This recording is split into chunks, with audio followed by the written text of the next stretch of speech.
இன்றைக்கு ஒரு குட்டி விளக்கு பார்ப்போமா. என்னென்னா இந்த எக் ஆம்லேட் எப்படி செய்யுதுன்னு லேசான முறையில் வீட்டில் உள்ள பொருட்களை கொண்டு நான் 2 முட்டை எடுத்துட்டு இதை எப்படி எடுத்த பிறகு இதெல்லாம் ஒரு பிஞ்ச் அளவு உப்பு, மிளகு, சீரகம், கட்டத்தூள் எல்லாம் 1/4 டீஸ்பூன் போட்டுக்கோங்க. உங்களுக்கு காரத்துக்கு ஏற்ப போட்டுக்கொள்ளலாம். போட்டு இதெல்லாம் நல்லா அடித்து எடுத்துக்கணும்.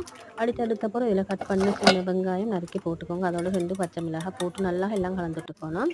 ஒரு ஃபேன் சூடாகி வரச்சில் 1 டேபிள் ஸ்பூன் மாதிரி தேங்காய் எண்ணெய் தான் ஊற்றிருந்தேன். இதை ஊற்றி நல்லா ப்ரெஸ் பண்ணிக்கணும் எல்லா இடமும் படும் அளவுக்கு. இப்போ நாங்கள் கலந்து வச்சுருந்து இந்த முட்டை கலவை அதில் ஊற்றிட வேண்டியதான். ஊற்றி ஒரு பக்கம் வெந்து வரச்சில் அடுத்த பக்கம் திருப்பி போட்டுற வேண்டியதான். 5 மினிட்ல இது வெந்துடும். வந்தப்போ உங்களுக்கு இறக்கி சேவ் பண்ணிக்கணும்.